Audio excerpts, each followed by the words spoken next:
Bismillahirrahmanirrahim. Assalamualaikum warahmatullahi wabarakatuh. Alhamdulillahi rabbil alamin. Wabihi nasta'in ala umurid dunya waddin. Wassalatu wassalamu ala asrafil anbiya'i wa mursalin. Wa ala alihi wa sahbihi ajmain amma ba'd. Pertama-tama mari kita haturkan puji dan syukur kita kepada kehadirat Allah Subhanahu wa Ta'ala yang telah melimpahkan hidayat, taufik serta rahmat ya kepada kita semua. Tidak lupa juga mari kita sanjungkan sholawat serta salam kepada junjungan Nabi kita, Nabi besar Nabi Muhammad Sallallahu Alaihi Wasallam. Di sini saya bermaksud untuk mempresentasikan materi yang telah saya siapkan. Namun sebelum itu izinkan saya memperkenalkan diri saya terlebih dahulu. Perkenalkan, nama saya Lirisa Azhara Sanjani dengan NPM 41182911230043 dari Program Studi Pendidikan Agama Islam Universitas Islam 45 Bekasi. Pada kesempatan kali ini saya akan mempresentasikan materi saya tentang pendidikan berwawasan multikultural untuk memenuhi tugas ujian tengah semester mata kuliah pendidikan multikultural dengan dosen pengampu yaitu yang terhormat Bapak Dr. Irham MAPD. Yang pertama saya akan menjelaskan problematika sosial agama era kontemporer. Menurut Samuel P. Huntington dalam artikelnya, ada dua faktor yang mendasari terjadinya konflik. Yang pertama, adanya perbedaan seperti sejarah, bahasa, dan agama. Nah, lalu yang kedua, meningkatnya hubungan timbal balik antar orang-orang dengan peradaban yang berbeda untuk kepentingan yang sama. Nah, lalu apa aja contoh problematika sosial agama? Nah, yang pertama, sosial. Di Barat, sebelum tahun 70-an, terjadinya diskriminasi sosial antara ras berkulit putih dengan ras berkulit hitam, di mana ras berkulit putih ini merasa kastanya lebih baik dibandingkan orang-orang yang berkulit hitam. Nah, ini menimbulkan adanya pembedaan perlakuan dan pelayanan dalam kehidupan sosial. Tidak hanya ras saja, pembedaan atas dasar agama, suku, dan bahasa juga terjadi. Nah, diskriminasi ini terjadi dalam kehidupan sosial akan membuat ketidakadilan bagi hak sesama manusia. Lalu, contoh lainnya, konflik Rohingya di Myanmar. Pemerintah Myanmar tidak memperlakukan adil semua masyarakatnya. Pemerintah Myanmar menolak etnis Muslim Rohingya menjadi bagian dari warganya. Hal yang sama juga terjadi di Indonesia. Sejarah kelam Indonesia yang ditemui pada tahun 1998. Transisi dari pemerintahan yang otoriter menuju otonom membuat krisis multidimensional. Contohnya konflik yang terjadi di wilayah Indonesia bagian timur, di mana daerah tersebut memutuskan untuk melakukan upaya separatisme atau memisahkan diri dari Indonesia. Selain krisis moneter, ada juga isu karena perbedaan sara sampai pengaruh dunia global. Selain konflik sosial, ada juga konflik agama. Agama menjadi alat legitimasi kelompok-kelompok tertentu untuk mencari atau merebut kekuasaan dengan dalih ajaran agama. Tindakan radikal maupun teror rela mereka lakukan untuk memusuhi pihak-pihak yang dianggap lawan. Padahal sejatinya sesama manusia, saudara, bahkan seagama dan dalam satu negara harusnya menciptakan kedamaian. Namun, contohnya yang dilakukan oleh kelompok Boko Haram di Nigeria. Kelompok ini melakukan doktrin-doktrin agama untuk melakukan tindakan terorisme, melawan modernisme, HAM, dan demokrasi. Hal ini juga terjadi di Suriah dan Irak yang dikenal dengan gerakan ISIS. Menurut survei yang pernah dilakukan pada tahun 1900 sampai 2000-an, menunjukkan bahwa terjadinya perang sipil disebabkan karena sentimen dan fundamentalisme agama. Persentase Islam dalam perang saudara sangat tinggi, mencapai 81% jika dibandingkan dengan agama-agama lain.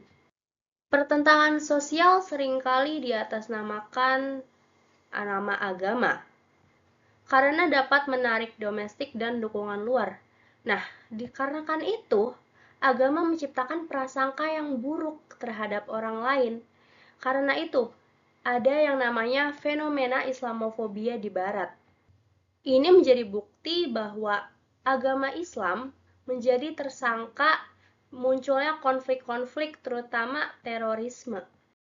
Dengan berkembangnya kelompok-kelompok yang sudah disebutkan tadi, menurut Adis Dedureja, itu disebabkan karena pemahaman agama yang tekstualis dan menolak penafsiran ulang sehingga menyebabkan pemahaman yang fundamental. Nah, dari hal-hal yang sudah tadi dijelaskan, dapat dibuktikan bahwa adanya kemerosotan atau dekadensi nilai dalam kehidupan sosial. Dekadensi nilai di era globalisasi.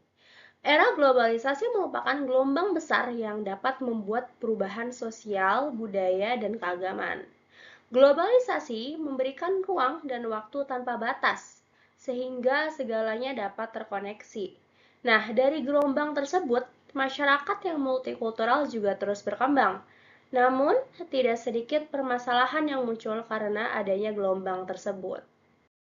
Konflik-konflik dan permasalahan yang sudah dijelaskan tadi merupakan contoh dari penurunan atau dekadensi nilai. Dari permasalahan konflik agama tadi, Paul Hollander menyatakan bahwa agama merupakan pemicu utama antidemokrasi, liberalisme, dan anti-barat. Ia menyinggung tegas bangkitnya radikalisme yang dilakukan oleh umat Islam militan dan fundamental. Ia juga mengatakan bahwa umat beragama berpikir tidak rasional karena melakukan pembunuhan dengan bom bunuh diri dan tindakan-tindakan terorisme lainnya. Nah, pendapat Paul Hollander ini senada dengan pendapat David B. Skillicorn, Tahir Abbas, dan Luis Ernesto Mora. Namun, pernyataan Paul Hollander berbeda dengan apa yang dikatakan oleh Robert Jackson. Menurutnya, pendidikan agama justru membangun demokrasi dan toleransi. Ia juga menyatakan bahwa pendidikan agama memberikan kontribusi dalam membentuk karakter, membentuk kebudayaan, serta membangun sikap kebersamaan dan toleransi dalam perbedaan. Chang Yao-hun juga menambahkan bahwa pendidikan agama dapat membentuk dan memelihara budaya dan identitas. Pendidikan agama berperan membangun siswa agar mampu bernegosiasi dengan perbedaan. Ditambahkan juga oleh Robert W. Hefner yang menjelaskan pendidikan agama tidak menciptakan radikalisasi, melainkan menciptakan idealitas prinsip-prinsip demokrasi. Kemudian Yahya Kisbiah juga menyatakan hal yang sama. Agama dapat menanamkan moral dan sikap hidup yang lebih bermakna. Agama mampu membantu kemajuan peradaban manusia di seluruh dunia. Selain itu, membantu memainkan peran dalam mengubah sistem yang tidak adil, seperti perbudakan, dan mendorong gerakan hak-hak sipil. Lalu, membahas tentang isu Islamofobia yang dijelaskan di awal tadi, agama selain dianggap sebagai pemicu tindakan radikalisme, agama juga memicu traumatisme. Puncak fenomena Islamofobia terjadi pada peristiwa 11 September dari insiden hancurnya gedung World Trade Center atau WTC di Amerika. Akibat dari insiden ini, munculnya diskriminasi sosial terhadap orang-orang Islam. Ini memisahkan masyarakat Muslim dari kondisi budaya, ekonomi, dan kemasyarakatan di negara-negara Barat. Dari semua konflik-konflik yang tadi sudah disebutkan dan dijelaskan, lalu bagaimana upaya kita supaya perbedaan-perbedaan tersebut tidak menjadi masalah atau menjadi penyebab munculnya konflik? Jawabannya ialah dengan harmonisasi nilai. Apa itu harmonisasi nilai? Harmonisasi nilai merupakan upaya agar dekadensi nilai tidak terjadi, baik dalam kehidupan sosial maupun keagamaan. Disebut harmonisasi nilai karena upaya untuk menjaga nilai-nilai sosial maupun keagamaan agar tetap harmoni. Contohnya kebersamaan, toleransi, keadilan, demokrasi, dan pemikiran yang moderat, yaitu perilaku yang selalu mengambil jalan tengah dan tidak berperilaku ekstrim. Upaya ini dapat mengantisipasi permasalahan sosial ataupun mengatasi masalah-masalah sosial yang sudah terjadi di dalam masyarakat yang beragam dan majemuk. Nah, teori harmonisasi nilai sosial yang digunakan di sini adalah multikulturalisme. Lalu, apa itu multikulturalisme? Konsep multikulturalisme berkembang pada awal dekade 70-an di negara barat seperti Amerika Serikat, Kanada, dan Australia untuk membangun masyarakat yang damai dan tidak berkonflik antar sesama. Multikulturalisme merupakan paham yang mengakui dan menerima perbedaan dan kemajemukan, seperti perbedaan agama, ras, suku, etnis, adat, bahasa, dan status sosial. Multikulturalisme berupaya untuk mengelola perbedaan agar dapat membantu mewujudkan peradaban yang lebih baik. Menurut William Lika, multikulturalisme merupakan pelindung terhadap kemajemukan budaya.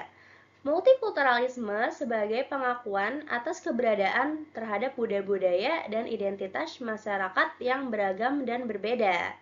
Selain itu, Bikhu Pareh menyatakan bahwa multikulturalisme sebagai pemersatu atas keberagaman dan kemajemukan. Lalu ada menurut H.A.R. Tillard, multikulturalisme dibagi menjadi dua kata. Yang pertama multi, yang artinya jamak atau banyak. Yang kedua kulturalisme, yang artinya budaya. Banyak berarti bukan hanya pengakuan keberagaman atau perbedaan, tetapi juga mempunyai implikasi politis, sosial, dan ekonomi. Setidaknya ada dua ciri utama dalam multikulturalisme menurut H.A.R. Tillard, yaitu yang pertama, kebutuhan terhadap pengakuan, dan yang kedua, legitimasi keberagaman budaya atau pluralisme budaya.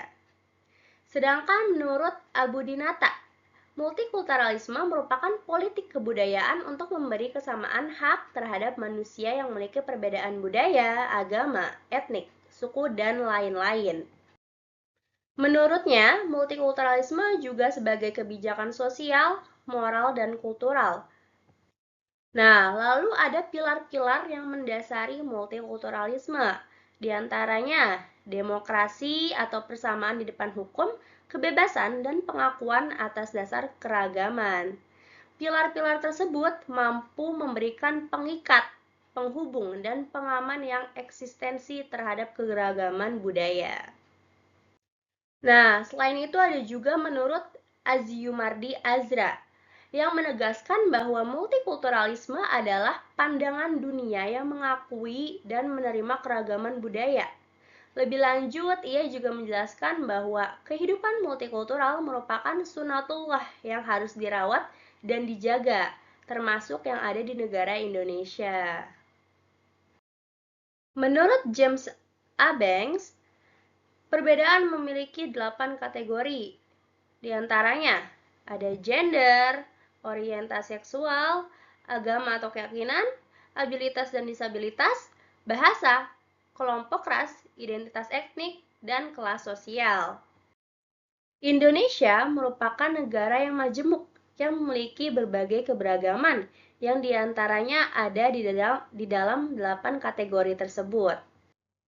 Nah, menurut H.A.R. Tillard, perbedaan dan kemajemukan itu merupakan penyebab dari kekayaan yang ada dalam negara itu sendiri. Seperti di Indonesia memiliki 3 kekayaan menurut beliau. Yang pertama ada kekayaan sumber daya alam, lalu kekayaan budaya, dan jumlah penduduk yang terbesar, salah satu terbesar di dunia. Nah, kekayaan-kekayaan tersebut mampu menjadikan rakyat Indonesia dinamis dalam segala kehidupan. Selanjutnya, James T. Collins juga menambahkan bahwa kemajemukan dan keberagaman itu merupakan karena kompleksitas masyarakat. Ia menjelaskan kompleksitas masyarakat ini terjadi di Indonesia sejak 40.000 tahun yang lalu. Ini dibuktikan dari profil kebahasaan yang ada di Indonesia. Menurutnya, wilayah Indonesia mempunyai 706 bahasa. Jumlah ini merupakan jumlah yang mencengangkan karena hampir 10% bahasa di dunia diturunkan di Indonesia. Wilayah Indonesia semakin ke timur, semakin banyak bahasa yang ditemui. Papua adalah wilayah terbanyak, yaitu memiliki 256 bahasa. Disusul oleh Maluku yang memiliki 128 bahasa, Sulawesi 114 bahasa, Nusa Tenggara 73 bahasa, Kalimantan 74 bahasa, Jawa 17 bahasa, dan Sumatera 49 bahasa. Multikulturalisme dalam sejarahnya pernah menjadi perdebatan panas di negara barat, yaitu pada tahun 1960. Perdebatan tersebut memakan waktu lama, puncaknya pada tahun 1090-an.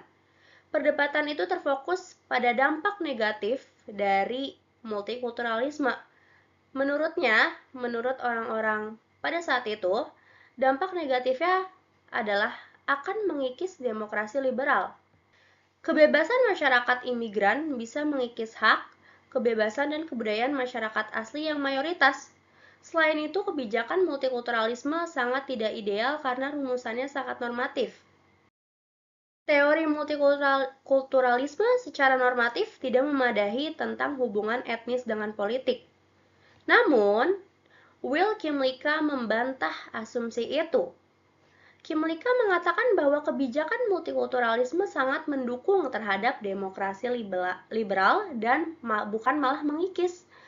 Beberapa bukti empiris ia sajikan, yaitu contohnya negara Kanada dan Australia yang berhasil menerapkan kebijakan multikulturalisme, di mana masyarakat asli dan imigran mempunyai kesempatan yang sama untuk mencintai terhadap negaranya. Sebelum adanya konsep multikulturalisme, di barat ditemui yang namanya konsep melting pot dan salad bowl. Melting pot adalah peleburan budaya-budaya yang berbeda yang masing-masing melebur menjadi satu budaya. Strategi ini tidak berhasil sehingga konflik horizontal tidak tertangani, malah semakin tumbuh. Nah, sementara itu salad bowl atau mangkok salad maksudnya adalah masing-masing budaya diakomodasikan diberi asal tidak dihilangkan kesempatan, namun untuk berkontribusi mengembangkan kebudayaannya di suatu bangsa. Nah, untuk konteks Indonesia sendiri, berdasarkan sejarahnya, upaya penyatuan, kemajemukan, dan keberagaman ini sudah pernah dilakukan. Sejarahnya saat masa Majapahit, yaitu upaya Patih Gajah Mada dalam mempersatukan Nusantara dengan semboyannya yang terkenal yaitu Bhinneka Tunggal Ika yang kemudian menjadi semboyan bangsa Indonesia sampai saat ini. Selanjutnya, saya akan menjelaskan pendidikan multikultural. Istilah pendidikan multikultural artinya penyelenggaraan program pendidikan yang menggunakan cara pandang multikultural. Dalam memahami makna ini, tidak terlepas dari makna pendidikan multikultural yang merupakan sebuah konsep yang berkembang dari Barat. Pendidikan multikultural ini tentunya tidak sama persis dengan konsep pendidikan multikultural yang berkembang di tempat asalnya, yaitu di Barat. Namun, konsep pendidikan multikultural dapat menjadi acuan dalam memahami pendidikan yang berwawasan multikultural. Alasan menggunakan istilah pendidikan berwawasan multikultural karena adanya perbedaan konteks di Barat dengan di Indonesia, sehingga pasti adanya ketidaksamaan dalam penerapan konsep pendidikan multikulturalisme.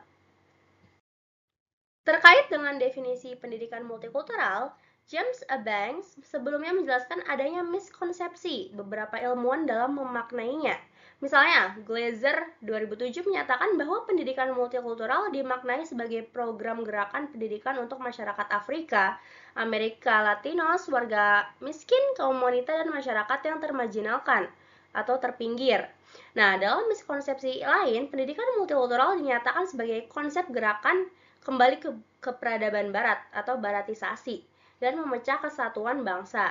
Nah, James A. Banks membantahnya dan mendefinisikan pendidikan multikultural sebagai gerakan perubahan pendidikan yang didesain untuk restrukturisasi lembaga pendidikan sehingga semua perbedaan siswa, baik jenis kelamin, ras, kelas sosial, dapat memperoleh pengetahuan, keterampilan, dan sikap yang dibutuhkan secara efektif di dalam budaya atau negara di dalam budaya dunia yang berbeda.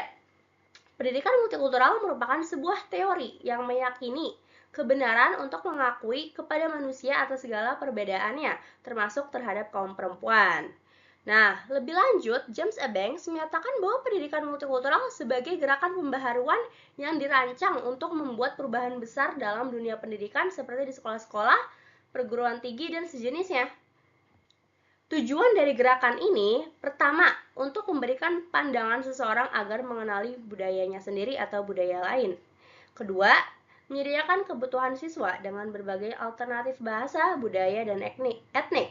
Ketiga, menyediakan semua siswa dengan memberikan keterampilan, sikap, dan ilmu pengetahuan yang dibutuhkan agar dapat berfungsi untuk berinteraksi pada komunitas budaya yang ada. Yang keempat, menghindari diskriminasi karena perbedaan. Yang kelima, membantu siswa untuk dapat membaca, menulis, dan kesesuaian keterampilan yang dibutuhkan. Lalu yang terakhir, yang keenam, memberikan kesempatan warga untuk mencoba mengasimilasikan atau menyesuaikan dengan berbagai budaya yang berbeda untuk membangun pendidikan kewarganegaraan dan cinta pada tanah air. Selanjutnya, James A. Banks juga menjelaskan ada 8 standar untuk menyelenggarakan pendidikan berwawasan multikultural ini. Yang pertama, adanya pengumuman atau kebijakan sekolah yang mengembangkan pendidikan multikultural dan mendukung perbedaan. Nah, lalu yang kedua, staf sekolah termasuk bagian administrasi, guru, konselor, karyawan, dan lain-lain mencerminkan keberagaman. Cerminan ini dapat menjadi pembelajaran terhadap warga sekolah dalam interaksi bersama di lingkungan sekolah. Yang ketiga, harapan dan sikap staf sekolah yang positif terhadap perbedaan. Yang keempat, bentuk kurikulum yang transformatif dan lebih fokus pada aksi. Kelima, partisipasi wali murid dalam menyediakan dan memberikan jaringan kepada anak didik dalam memperluas pengetahuan terutama dalam konteks budaya. Yang keenam, strategi pembelajaran yang sesuai dengan kebutuhan, interaktif, dan kooperatif. Yang ketujuh, menyiapkan bahan pembelajaran yang menunjukkan pengalaman atas keberagaman dan perbedaan. Yang kedelapan, memonitor selalu atas program pendidikan yang dijalankan. Nah, selanjutnya, menurut H.A. Artilar, ada 6 dimensi untuk mengembangkan pendidikan berwawasan multikultural di tanah air. Yang pertama, hak akan kebudayaan dan identitas budaya lokal. Kedua, pendidikan yang mengarah kepada sistem nilai yang menjadi pedoman bangsa Indonesia. Yang ketiga, konsep pendidikan yang tidak hanya mengakui adanya pluralitas budaya dari suku-suku bangsa Indonesia, akan tetapi mewujudkan kebudayaan Indonesia yang dimiliki oleh suatu bangsa. Yang keempat, pendidikan multikultural suatu rekonstruksi sosial sebagai upaya untuk melihat kehidupan sosial yang ada dewasa saat ini. Kelima, pendidikan multikultural di Indonesia memerlukan pedagogik baru. Pedagogik baru yang dapat dikembangkan adalah pedagogik pemberdayaan dan kesetaraan sesama manusia dalam kebudayaan yang beragam. Nah, yang keenam, pendidikan multikultural bertujuan untuk mewujudkan visi Indonesia yang serta etika berbangsa. Selanjutnya, agama dan multikulturalisme. Agama dapat ditinjau secara teologis dan empiris.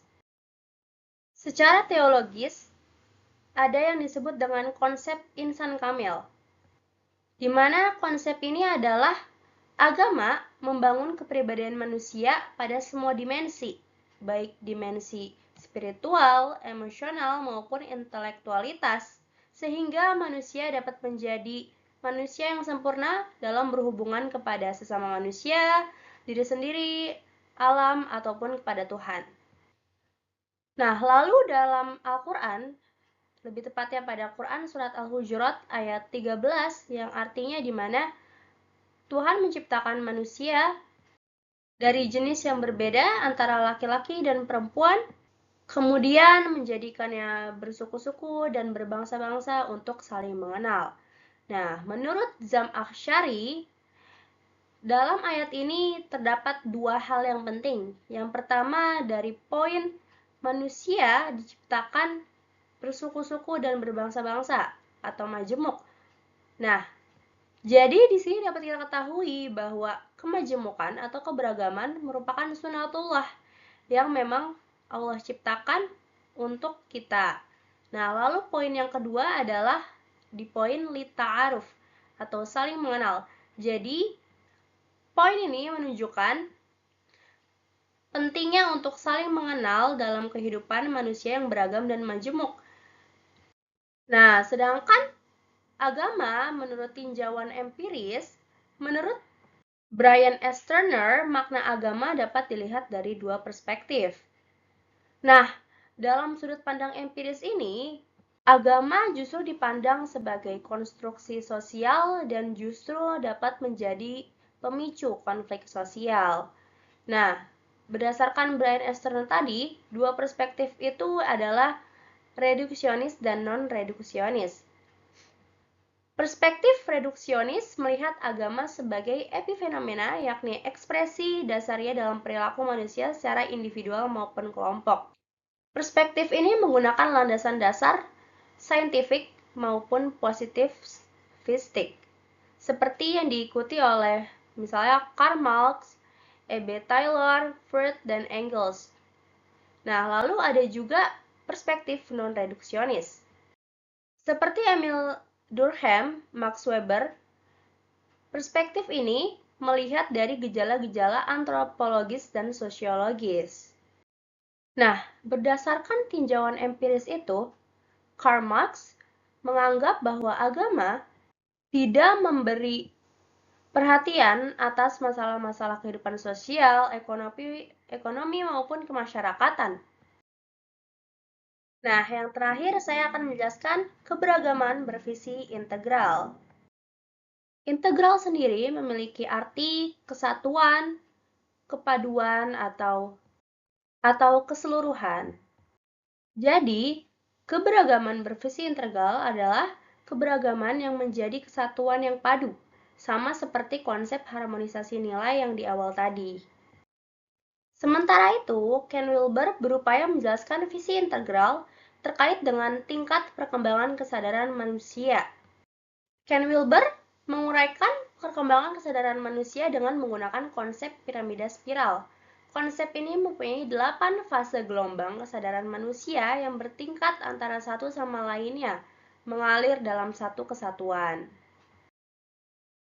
Nah, berikut adalah 8 gelombang kesadaran manusia menurut Ken Wilber. Yang pertama, yang dari bawah, ada fase arkais instinktual. Ini adalah fase di mana manusia memakai insting bertahan hidupnya, seperti makan, hidup, tempat tinggal, ataupun kesehatan. Suatu individu atau kelompok yang berbeda dengan keinginan insting ini, maka akan mendapat pertentangan. Lalu yang kedua, naik ke atas, fase magis animistis. Pada fase ini, manusia percaya dengan hal-hal gaib, seperti memiliki keyakinan terhadap roh halus ataupun benda-benda yang dianggapnya itu memiliki kekuatan. Lalu naik lagi ke atas, fase ketiga atau fase dewa-dewa kebenaran. Nah, ini adalah fase yang menunjukkan sikap egosentrisme, di mana suatu individu merasa dirinya itu lebih baik atau lebih tinggi dari individu lainnya. Pada fase ini, seseorang yang dianggapnya itu lebih rendah atau di bawahnya itu, dia akan memisahkan atau membedakan diri dari individu atau kelompok tersebut. Nah, pada fase ini juga, kepribadian seseorang menganggap orang yang berasa menurutnya itu di bawahnya, dia akan tindas ataupun akan ia singkirkan. Dia akan melakukan segala cara supaya dia tetap berada di atas, seperti itu. Nah, selanjutnya fase keempat, fase orde mitologi. Pada fase ini, seseorang memiliki kepribadian yaitu sikap merasa dosa ataupun merasa salah. Nah, seseorang akan mendapatkan sanksi atau hukuman jika melakukan perilaku atau tindakan yang tidak sesuai dengan hukum atau norma-norma di tempat tersebut, di lingkungan tersebut. Lalu naik lagi ke fase kelima, fase pencapaian ilmiah. Fase ini berupaya keluar dari keteraturan yang normatif seperti fase keempat tadi. Nah, pada fase ini, seseorang atau kelompok akan melakukan pembuktian secara ilmiah, rasional, dan empiris dalam dimensi kehidupan.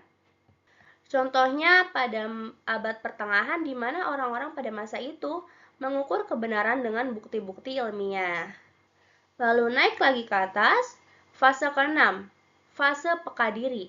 Nah, pada fase ini, sikap kepedulian manusia kepada sekitarnya mulai ada, di mana manusia memegang teguh nilai-nilai kemanusiaan, persaudaraan, dan terbebas dari egosentrisme dan narsisme. Selanjutnya, di atasnya ada fase integrasi, yaitu pandangan menyeluruh terhadap segala hal dengan cara yang makro. Pada fase ini, kepribadian memprioritaskan fleksibilitas dan fungsional, di mana perbedaan adalah hal-hal yang alamiah.